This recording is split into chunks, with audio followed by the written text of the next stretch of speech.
ધંધુકાના જોગફળીમાં પાણીજન્ય રોગથી સ્થાનિકો પરેશાન। અમદાવાદ જિલ્લાના ધંધુકાના જોગફળીમાં પાણીજન્ય રોગથી સ્થાનિકો પરેશાન થયા છે। ગટરનું પાણી પીવાના પાણી સાથે ભળી જતા પાણીજન્ય રોગચાળો નીકળ્યો। હાલ આજુબાજુમાં 4 થી વધારે લોકો ઝાડા ઉલટી વોમિટના રોગથી પીડાઈ રહ્યા છે।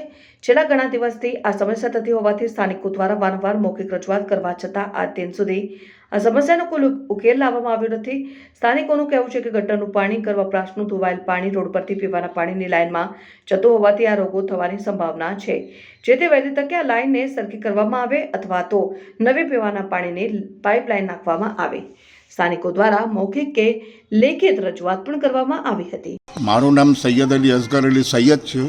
મારી ઉંમર 75 વર્ષની છે અને હું નિવૃત્ત કંડક્ટર છું। આ કયો એરિયો છે? આ તમારા જોગફળીનો એરિયો છે, મોટી જોગફળીનો। આપની સમસ્યા શું છે?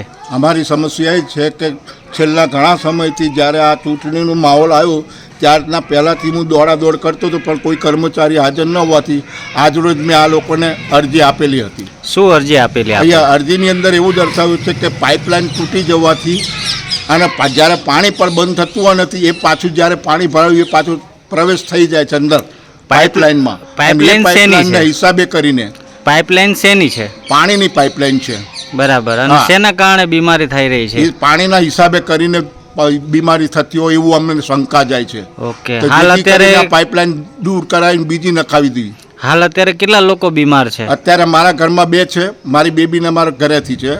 મારા મહેલામાં અમારે આલમ સાહેબ છે સૈયદ, એક અમારે મહેમૂદભાઈ છે એમના ઘરેથી છે, મારી ભાણી છે, મારા મોટા બેન છે, એ ધુમડાફળીમાં છે 2 જણા, એટલે મારા મહેલામાં 4 જણા છે। આપનું કેવું એવું છે કે આ પાણીની જે લાઈન છે એમાં દૂષિત પાણી જાય છે, ગંદુ પાણી જાય છે, એના કારણે ગંદુ પાણી ઉતરી જાય છે। બરાબર। બીમારીમાં કઈ કઈ પ્રકારની બીમારી છે? બીમારીની અંદર તો તમારે વોમિટ થાય, ઝાડા થાય છે, ઉપકા આવે છે, આ રીતનું છે પોઝિશન।